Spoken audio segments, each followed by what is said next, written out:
Welcome back to SFoon. Today we're working on some rust repair panels for a set of 1956 Mack Truck Doors. We've already cut the old rusted section out of the door and fabricated a new section to go in. So this video will be about the actual process of fitting up the new panel to the original door skin. You may be wondering why there are random little tabs hanging in the wind. Well, never fear, they will make some more sense shortly. Here we have the back side of the door, which shows the limited space available for access to the sides and the bottom section of the door.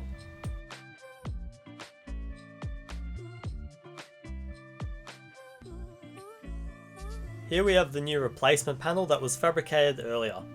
We made sure to spray some weld through copper primer in the areas that'll be spot welded.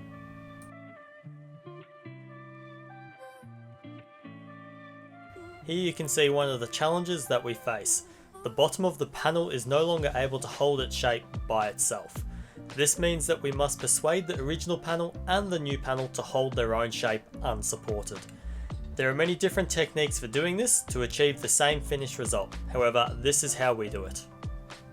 Once we put the new panel in place, it's time to join them.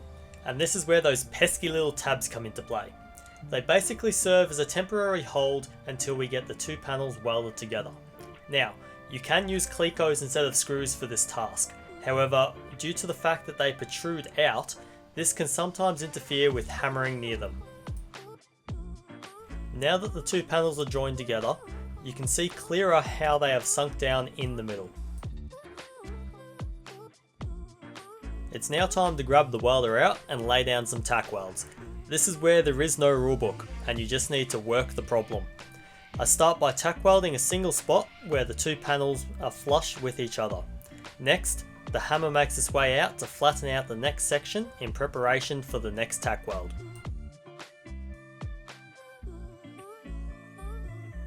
Once the first section is all tacked up, we can remove the screw in that section and cut off that particular tab.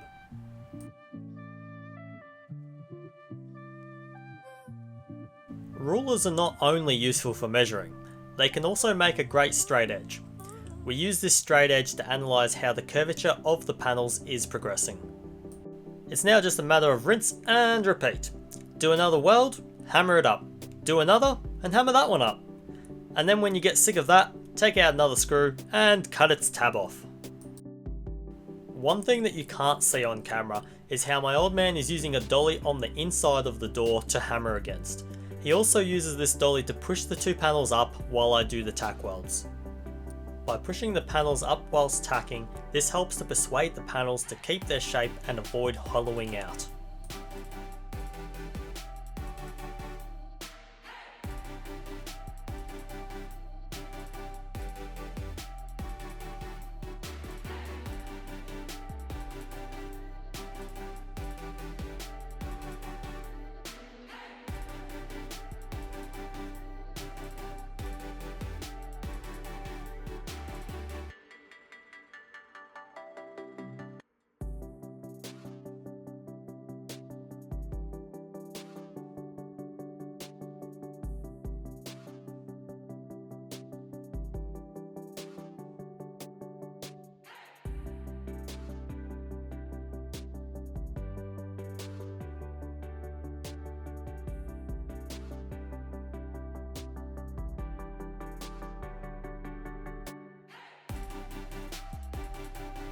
When TIG welding, or doing any welding for that fact, it's a great idea to prep the welding surface with some solvent.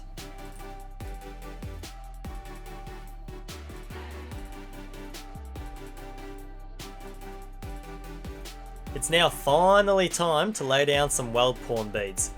When doing these welds, it's best to start from one end and work your way across.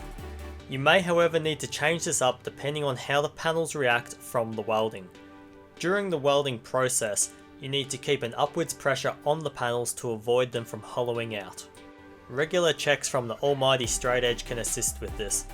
It's also best to only do short runs of weld. This avoids putting too much heat into the panels as well as giving you time to assess how the panel shape is holding up. Be sure to weld up the holes from the screws as you go, instead of forgetting, like I did. As you move further towards the center of the panels, You will likely need to swap the welder for a hammer and dolly to either keep the shape in the panels or to induce more shape.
Once all of the welding is complete, it's time to get back onto the hammer and dolly again.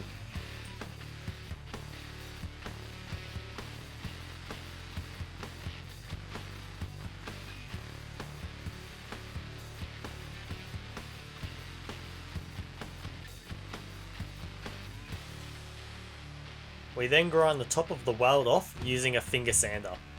If you've used an appropriate amount of heat and filler wire, you don't need to worry about losing strength in the weld. Once all of the sanding is finished, you'll need to hammer and dolly the panel again.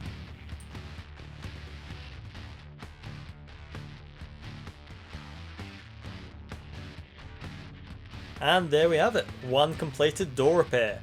I got stuck down with my old mate Rona, which consequently left me housebound, so unfortunately I wasn't able to film the shrinking spots on the panel from the oxyacetylene. If you're interested in how they are performed or the spot welding, let me know down in the comments section below and I'll do a video on them. If you made it this far, thank you for watching. If you enjoyed the video, please give it a thumbs up and consider hitting that subscribe button, and I'll catch you on the next one.